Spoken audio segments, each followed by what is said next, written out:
Kota tanpa buku. Pernahkah kau ke toko buku, perpustakaan, atau taman bacaan? Tidakkah kau merasa istimewa ketika berada di dalamnya? Di sekelilingmu ada berbagai tokoh dari dunia nyata dan hayal.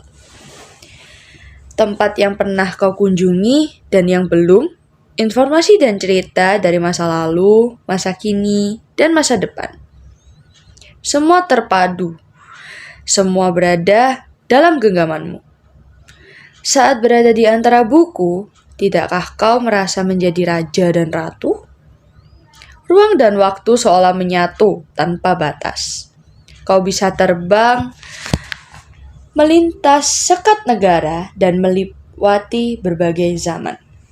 Kau bisa menyelam ke dalam samudra, melayang di angkasa, bercanda dengan aneka satwa, dan berkenalan di tengah padatnya kota, juga di rimba raya.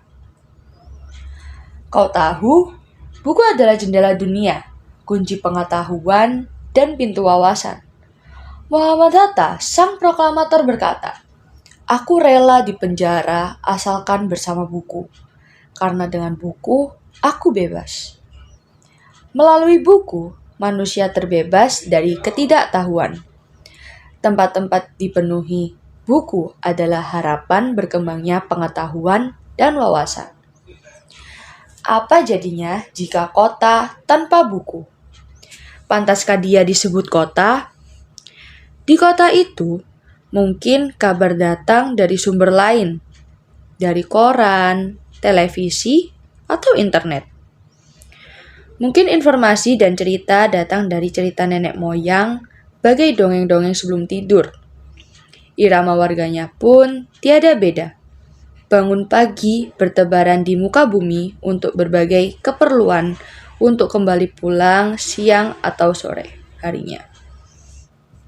Setelah itu mereka berangkat tidur dan memulai lagi harinya berikutnya.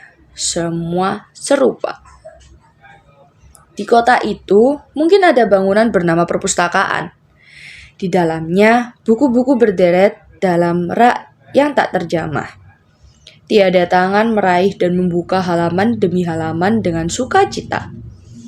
Mungkin juga ada tumpukan buku di sudut-sudut sekolah yang sepi dan berdebu. Jarang dikunjungi, jarang dibaca. Buku-buku di sana tergorok tanpa nyawa. Bagaimana dengan kotamu? Mungkin kau tinggal di tengah kota yang megah, atau di gang sempit di desa terpencil, di sisi pesisir, atau di kaki gunung. Adakah perpustakaan, taman bacaan, atau toko buku di dekat rumahmu? Jika ada, apakah tempat itu menjadi wadah berkumpulnya anak-anak dan warga? Menjadi pusat berkembangnya wawasan dan pengetahuan, atau hanya menjadi pajangan? Maukah kau menjadi orang yang menghidupkannya? Kau bisa mengunjunginya dan mengajak teman-teman membaca dan berbagi cerita di sana. Jadikan tempat itu sebagai sumber kegembiraan dan pengetahuan. Jika tempat itu belum ada, maukah kamu menjadi orang yang memulai menghadirkannya? Kau bisa melaluinya dari sebuah sudut di teras rumahmu. Ajak teman-temanmu memulai langkah baru. Jangan biarkan waktu berlalu tanpa buku. Siapapun dirimu, bersahabatlah dengan buku. Dia akan menjadi teman setiamu sepanjang waktu.